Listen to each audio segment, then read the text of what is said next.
ಹರಿಯಾಣದಲ್ಲಿ ಅಧಿಕಾರದತ್ತ ಬಿಜೆಪಿ ಮುನ್ನುಗ್ತಾ ಇದೆ.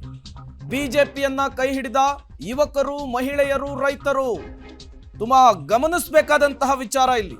ರೈತರ ಹೋರಾಟ, ಅಗ್ನಿವೀರರ ವಿಚಾರ, ಕುಸ್ತಿಪಟುಗಳ ದೊಡ್ಡ ಮಟ್ಟದ ಪ್ರತಿಭಟನೆ ಇವೆಲ್ಲವೂ ಕೂಡ ಈ ಬಾರಿ ಬಿಜೆಪಿಗೆ ಸೆಟ್ ಬ್ಯಾಕ್ ಆಗಬಹುದು ಅಂತೇಳಿ. ಅದಕ್ಕಿಂತ ಹೆಚ್ಚಾಗಿ ಆಡಳಿತ ವಿರೋಧಿ ಅಲೆ ಹ್ಯಾಟ್ರಿಕ್ ಕನಸನ್ನು ನುಚ್ಚು ನೂರು ಮಾಡುತ್ತೆ ಬಿಜೆಪಿಯದ್ದು ಅನ್ನುವಂತಹ ಚರ್ಚೆ ಆಗ್ತಾ ಇತ್ತು. ಬಟ್ ಅದೆಲ್ಲವನ್ನೂ ಕೂಡ ಮೆಟ್ಟಿ ನಿಂತು ಇವತ್ತು ಮತ್ತೊಮ್ಮೆ ಅಧಿಕಾರದ ಗದ್ದುಗೆಯನ್ನು ಹಿಡಿಯೋದಕ್ಕೆ ಹರಿಯಾಣದಲ್ಲಿ ಬಿಜೆಪಿ ಮುನ್ನುಗ್ತಾ ಇದೆ. ಇನ್ನೇನು ಕೆಲವೇ ಕ್ಷಣಗಳಲ್ಲಿ ಅಧಿಕೃತವಾಗಿಯೂ ಕೂಡ ಘೋಷಣೆ ಆಗುವ ಸಾಧ್ಯತೆ ಇದೆ. ಇಲ್ಲಿ ಗಮನಿಸಬೇಕಾದಂತಹ ಮತ್ತೊಂದು ವಿಚಾರ, ಉತ್ತರ ಪ್ರದೇಶದ ನಂತರ ಹರಿಯಾಣದಲ್ಲೂ ಕೂಡ ಬಿಜೆಪಿ ಹ್ಯಾಟ್ರಿಕ್ ಸಾಧನೆಯನ್ನು ಮಾಡಿರುವಂಥದ್ದು. ಉತ್ತರ ಪ್ರದೇಶದಲ್ಲಿ ಯೋಗಿ ಆದಿತ್ಯನಾಥ್ ಸರ್ಕಾರ ಇದೇ ರೀತಿಯ ಹ್ಯಾಟ್ರಿಕ್ ಸಾಧನೆ ಮಾಡಿತ್ತು. ಈಗ ಹರಿಯಾಣದಲ್ಲೂ ಕೂಡ ಅದೇ ರೀತಿಯ ಹ್ಯಾಟ್ರಿಕ್ ಸಾಧನೆಯನ್ನ ಬಿಜೆಪಿ ಮಾಡ್ತಾ ಇದೆ. ಇದು ಮುಂಬರುವಂತಹ ಬೇರೆ ಬೇರೆ ರಾಜ್ಯಗಳ ಚುನಾವಣೆಯ ಮೇಲೆ ಯಾವ ರೀತಿ ಪರಿಣಾಮವನ್ನು ಬೀರುತ್ತೆ ಅನ್ನುವಂತಹ ಕುತೂಹಲ ಕೂಡ ಇದೆ. ಹಾಗಾದ್ರೆ ಹರಿಯಾಣದ ಬಿಜೆಪಿ ಪ್ರಣಾಳಿಕೆಯಲ್ಲಿ ಯಾವೆಲ್ಲ ಅಂಶಗಳಿತ್ತು? ಲಾಡೋ ಲಕ್ಷ್ಮಿ ಯೋಜನೆಯಡಿ ಮಾಸಿಕವಾಗಿ 2100 ರೂಪಾಯಿ ಕೊಡುವಂತಹ ಒಂದು ಸ್ಕೀಮನ್ನು ಘೋಷಣೆ ಮಾಡಲಾಗಿತ್ತು ಮಹಿಳೆಯರಿಗೆ. ಇಲ್ಲಿ ಗೃಹಲಕ್ಷ್ಮಿ ಹೇಗಿದೆಯೋ ಅದೇ ರೀತಿಯ ಒಂದು ಸ್ಕೀಮ್ ಅದು. 10 ಕೈಗಾರಿಕಾ ನಗರಗಳನ್ನು ನಿರ್ಮಾಣ ಮಾಡೋದಾಗಿ ಹರಿಯಾಣದಲ್ಲಿ ಬಿಜೆಪಿ ಪ್ರಣಾಳಿಕೆಯಲ್ಲಿ ಘೋಷಣೆ ಮಾಡಿತ್ತು.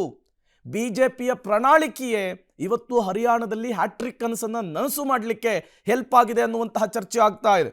ಸ್ಥಳೀಯ ಯುವಕರಿಗೆ 50,000 ಉದ್ಯೋಗವನ್ನು ಸೃಷ್ಟಿ ಮಾಡುವಂತಹ ಭರವಸೆಯನ್ನ ಮ್ಯಾನಿಫೆಸ್ಟೋದಲ್ಲಿ ಬಿಜೆಪಿ ಘೋಷಣೆಯನ್ನ ಮಾಡಿತ್ತು. ಈ ಎಲ್ಲ ಅಂಶಗಳು ಕೂಡ ಹ್ಯಾಟ್ರಿಕ್ ಕನಸನ್ನು ನನಸು ಮಾಡ್ತಾ ಇದೆ ಅನ್ನುವಂತಹ ವಿಚಾರ. ಚಿರಾಯು ಆಯುಷ್ಮಾನ್ ಯೋಜನೆಯಡಿ 10 ಲಕ್ಷದವರೆಗೂ ಕೂಡ ಉಚಿತ ಚಿಕಿತ್ಸೆಯನ್ನು ಕೊಡಲಾಗುತ್ತೆ ಅನ್ನುವಂತಹ ಯೋಜನೆಯನ್ನು ಕೂಡ ಘೋಷಣೆ ಮಾಡಿತ್ತು ಬಿಜೆಪಿ. ಸತತ 2 ಅವಧಿಗಳ ಕಾಲ ಬಿಜೆಪಿಯಲ್ಲಿ ಅಧಿಕಾರವನ್ನು ರಚನೆ ಮಾಡಿತ್ತು. 70 ವರ್ಷ ಮೇಲ್ಪಟ್ಟವರಿಗೆ ಹೆಚ್ಚುವರಿಯಾಗಿ ಚಿಕಿತ್ಸೆ ಕೊಡಿಸುವಂತಹ ಒಂದು ಯೋಜನೆಯನ್ನು ಕೂಡ ಘೋಷಣೆಯನ್ನು ಮಾಡಿತ್ತು ಮ್ಯಾನಿಫೆಸ್ಟೋದಲ್ಲಿ. ಈ ರೀತಿಯ ಹಲವು ಅಂಶಗಳನ್ನು ಮ್ಯಾನಿಫೆಸ್ಟೋದಲ್ಲಿ ಉಲ್ಲೇಖಿಸಲಾಗಿತ್ತು. ಕನಿಷ್ಠ ಬೆಂಬಲ ಬೆಲೆಯಲ್ಲಿ 24 ಬೆಳೆಗಳನ್ನು ಖರೀದಿ ಮಾಡಲಾಗುತ್ತೆ ಅಂಥೇಳಿ ರೈತ ಹೋರಾಟಕ್ಕೆ ಟಕ್ಕರ್ ಕೊಡುವಂತಹ ಅಂಶವನ್ನು ಉಲ್ಲೇಖಿಸಿತ್ತು. ನಗರ ಗ್ರಾಮೀಣ ಪ್ರದೇಶಗಳಲ್ಲಿ 5 ಲಕ್ಷ ಮನೆಗಳ ನಿರ್ಮಾಣದ ಗುರಿಯನ್ನು ನಾವು ಇಟ್ಕೊಂಡಿದ್ದೇವೆ ಅಂಥೇಳಿ ಬಿಜೆಪಿಯ ಪ್ರಣಾಳಿಕೆಯಲ್ಲಿ ಉಲ್ಲೇಖಿಸಿತ್ತು. ಈ ಎಲ್ಲ ಅಂಶಗಳು ಕೂಡ ಆಡಳಿತ ವಿರೋಧಿ ಅಲೆಯನ್ನು ಮೆಟ್ಟಿ ನಿಲ್ಲಕ್ಕೆ ಹೆಲ್ಪ್ ಆಗಿದೆ ಅನ್ನೋದು ಗೊತ್ತಾಗ್ತಾ ಇದೆ. ಸರ್ಕಾರಿ ಆಸ್ಪತ್ರೆಗಳಲ್ಲಿ ಉಚಿತ ಡಯಾಲಿಸಿಸ್ ಈ ಅಂಶವನ್ನು ಕೂಡ ಬಿಜೆಪಿ ಘೋಷಣೆ ಮಾಡಿತ್ತು ಪ್ರಣಾಳಿಕೆಯಲ್ಲಿ. ಅದರ ಜೊತೆಗೆ ಅವಾಲ್ ಬಾಲಿಕಾ ಯೋಜನೆಯಡಿ ಕಾಲೇಜು ವಿದ್ಯಾರ್ಥಿನಿಯರಿಗೆ ಸ್ಕೂಟರ್ ಅನ್ನು ಕೊಡುವಂತಹ ಮಹತ್ವದ ಘೋಷಣೆಯನ್ನು ಕೂಡ ಬಿಜೆಪಿ ತನ್ನ ಪ್ರಣಾಳಿಕೆಯಲ್ಲಿ ಘೋಷಣೆ ಮಾಡಿತ್ತು. ಇವೆಲ್ಲವೂ ಕೂಡ ಬಿಜೆಪಿಯನ್ನ ಈ ಬಾರಿ ಕೈ ಹಿಡಿದಿರುವಂತಹದ್ದು. ಹ್ಯಾಟ್ರಿಕ್ ಸಾಧನೆಯ ಕನಸನ್ನು ನನಸು ಮಾಡಿಕೊಳ್ಳುವುದಕ್ಕೆ ಈ ಪ್ರಣಾಳಿಕೆ ಈ ಬಾರಿ ಬೂಸ್ಟರ್ ಡೋಸ್ ಆಗಿ ವರ್ಕ್ ಮಾಡಿದೆ ಅನ್ನೋದು ಕೂಡ ಗೊತ್ತಾಗ್ತಾ ಇದೆ. ಮತ್ತಷ್ಟು ಡೀಟೇಲ್ಸ್ ಅನ್ನು ಕೊಡ್ತಾರೆ ನಮ್ಮ ಪ್ರತಿನಿಧಿ ಶಬೀರ್, ನೇರ ಸಂಪರ್ಕದಲ್ಲಿ ಜಾಯಿನ್ ಆಗಿದ್ದಾರೆ. ಶಬೀರ್, ಈ ಬಾರಿ ಹರಿಯಾಣದ ಫಲಿತಾಂಶ ಬಹುತೇಕರು ಪ್ರಿಡಿಕ್ಟ್ ಮಾಡಿದ್ದು ಆಡಳಿತ ವಿರೋಧಿ ಅಲೆ ಬಿಜೆಪಿಯನ್ನು ಸರ್ವನಾಶ ಮಾಡಿಬಿಡುತ್ತೆ ಅಂತೇಳಿ. ಕಾಂಗ್ರೆಸ್ನ ಭದ್ರಕೋಟೆಯನ್ನು ಮತ್ತೆ ಈ ಬಾರಿ ಮರುವಶಪಡಿಸಿಕೊಳ್ಳುತ್ತೆ ಕೈ ಅನ್ನುವಂತಹ ಚರ್ಚೆ ಇತ್ತು. ಅದೆಲ್ಲವೂ ಕೂಡ ಬುಡ ಮೇಲಾಗಿದೆ. ಅದಕ್ಕೆ ಬಿಜೆಪಿ ಹೊರಡಿಸಿದಂತಹ ಪ್ರಣಾಳಿಕೆಯೇ ಪ್ರಮುಖ ಕಾರಣನಾ ಅಂಥೇಳಿ. ಪ್ರೇಮ್, ಅದು ಕೂಡ ಒಂದು ಕಾರಣ ಆಗಿರ್ಬೋದು. ಯಾಕೆಂದ್ರೆ ಸಾಕಷ್ಟು ಜನಪ್ರಿಯ ಯೋಜನೆಗಳನ್ನ ಬಿಜೆಪಿ ಕೂಡ ಘೋಷಣೆ ಮಾಡೋದ್ರಲ್ಲಿ ಎಲ್ಲೂ ಕೂಡ ಹಿಂದುಳಿದಿರಲಿಲ್ಲ.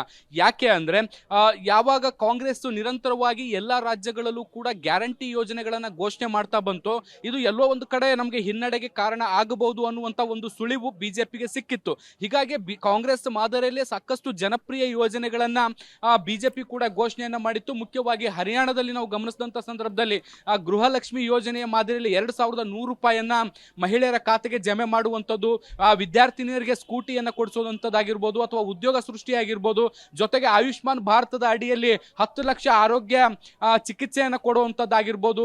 ಈ ರೀತಿ ಬೇರೆ ಬೇರೆ ಪ್ರಮುಖ ಯೋಜನೆಗಳನ್ನ, ಇದ್ರ ಜೊತೆಗೆ ನಿರುದ್ಯೋಗ ಸಮಸ್ಯೆಯನ್ನ ನಿವಾರಣೆ ಮಾಡುವ ದೃಷ್ಟಿಯಿಂದ 10 ಕೈಗಾರಿಕಾ ನಗರಗಳನ್ನು ಸ್ಥಾಪನೆ ಮಾಡ್ತೀವಿ ಅನ್ನುವಂತಹ ಸಾಕಷ್ಟು ಭರವಸೆಗಳನ್ನ ಕೊಟ್ಟಿತ್ತು. ಈ ಭರವಸೆಗಳು ಕೂಡ ಒಂದು ಕಡೆಗೆ ಜನರ ಮನಸ್ಥಿತಿಯನ್ನು ಅಥವಾ ಅವರ ನಿರ್ಧಾರವನ್ನು ಬದಲಿಸಿರುವಂತ ಎಲ್ಲಾ ಸಾಧ್ಯತೆಗಳು ಕೂಡ ಇದಾವೆ. ಇದ್ರ ಜೊತೆಗೆ ಮುಖ್ಯವಾಗಿ ಕೇಂದ್ರದಲ್ಲಿ ಬಿಜೆಪಿ ಸರ್ಕಾರ ಇರುವಂತಹ ಹಿನ್ನೆಲೆಯಲ್ಲಿ ರಾಜ್ಯದಲ್ಲೂ ಕೂಡ ಅದೇ ಸರ್ಕಾರ ಇದ್ರೆ ಡಬಲ್ ಇಂಜಿನ್ ಸರ್ಕಾರ ಹೆಚ್ಚು ಪರಿಣಾಮಕಾರಿಯಾಗಿ ಕೆಲಸ ಮಾಡಬಹುದು ಅನ್ನುವಂತ ಅಭಿಪ್ರಾಯಕ್ಕೂ ಕೂಡ ಬಂದಿರಬಹುದು. ಯಾಕಂದ್ರೆ ರಾಜ್ಯದಲ್ಲಿ ಒಂದು, ಕೇಂದ್ರದಲ್ಲಿ ಒಂದು ಸರ್ಕಾರ ಇದ್ದಂತ ಸಂದರ್ಭದಲ್ಲಿ ಅಭಿವೃದ್ಧಿಗೆ ಹಿನ್ನಡೆ ಆಗ್ಬೋದು ಅನ್ನುವಂತ ನಿರ್ಧಾರವನ್ನ ಕೂಡ ಮಾಡಿರ್ಬೋದು. ಯಾಕೆ ಅಂದ್ರೆ